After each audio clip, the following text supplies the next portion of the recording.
In Vessel of Hatred, we travel south to Nahantu, a region with both deep ancient jungles and vast sprawling plains. It's the last stretch of land in Sanctuary's eastern continent, and we've packed it full of experiences for every type of player. In this expansion, there's a whole lot to explore under the dark canopy of Nahantu. Nahantu is the southernmost region of the eastern continent that Diablo IV has been taking place in. It's the last region that we haven't visited yet so far in the game, but it is one that we've been to before in Diablo. There's lots of new areas. We have 6 in total.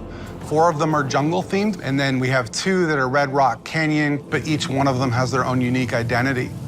When you first arrive in Nahantu, you're in this place called Lingering Hatred. This is high treetops canopies where you're almost walking amongst the branches high above the jungle floor. Imagine a thick canopy that the light is just barely poking through. The whole area has been infected by this thing called the Hollows infestation. The Hollows are a new enemy that's associated with Mephisto. They themselves are kind of like a tar-like substance creature born straight out of the depths of hell. It feels a little twisted. There's a sickness to the area itself.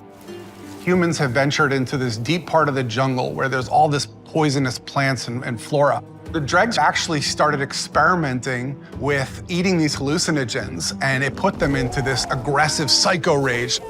The dregs were pretty fun because we were able to push more variety in the monster family. You have one of these tall dregs and then half of a body of another dreg on top of it, kind of controlling it and telling it where to go and tossing poisonous bombs at the player. When you come across it, it's very memorable. And then we've also got the area of Tenganse, where you've got the Tenganse Plateau, which is full of these red-rocked plateaus and canyons. Imagine getting up above the land. Those gigantic walls have pockets inside where monsters could live. It offered up a lot of opportunity to bring back a monster family like the Lukunai. We're bringing them back in a new way here as a fully fleshed out monster family with multiple classes. What a more brute force looks like, what a caster looks like. They are very much apex predators, and we're definitely in their territory. And then there's a little sub-area called the Skittering Earth. The name alone makes your skin crawl. And it's bug infested, and you can see how the bugs have destroyed the jungles and kind of input their influence on it. Within the Field of Giants, you have these giant corpses of these long-dead demons that humans have begun to mine away at for their resources. While they've got a lot of use out of them, they're also toxic to the land around it. The notion of massive demons walking Sanctuary 1,000 years ago is really thought-provoking. Plateau's also got just this beautiful color scheme to the lighting. It's really lovely to be there. And then horrific at the same time, you know, it's great. The Mercenaries in Vessel of Hatred are a group of people who we like to describe as ordinary people with extraordinary skills. They have the same level of will to fight against the demons of hell.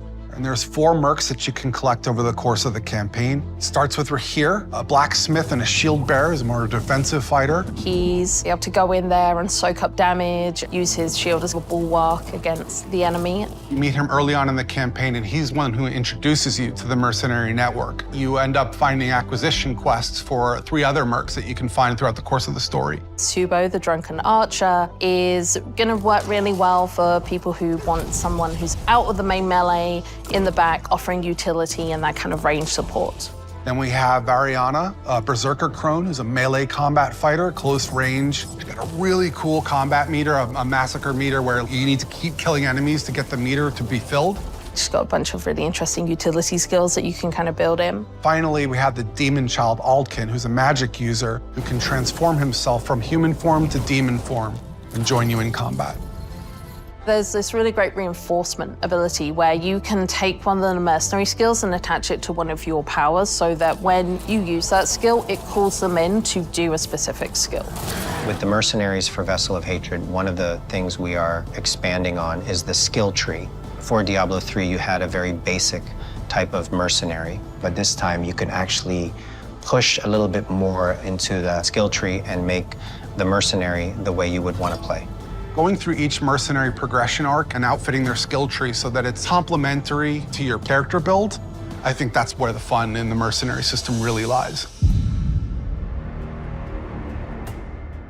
The Dark Citadel is a new in-game feature that's coming in Vessel of Hatred. It's an entirely cooperative player experience. All the mechanics within it are based around you working together with your party members to solve the challenges and face the first Khazra hordes within. One of the outcomes of the Mage Wars is this giant crater and all the souls that were kind of lost in it from those wars. The goal of the first Khazra, who are kind of the original Khazra, they're using the powers within the Citadel found within this crater to perform experiments to try and bring back their dark god. Only recently, people have started going missing. They head into the Khazra region, they disappear, never to be seen again. So it's clear that whatever they're planning is about to come to fruition, and your job as the players to get in there and stop it. Citadels are a place where we take what is the best part of Diablo, combat, and we test it in a different way, which is adding in cooperative mechanics that you have to manage on top of that. For example, a boss has an attack, and as a player, you have to collect an item that allows you to reflect the attack back at him. So there's a little bit of a Twitch level mechanic there where you actually have to time your reaction shot. What's interesting about it is when you get multiple people in there, we're each responsible for reflecting that shot once, so we all have to sort of master the timing of that move. You can't do that kind of thing without coordinating as a team, and that's sort of the example of what Citadel gameplay feels like.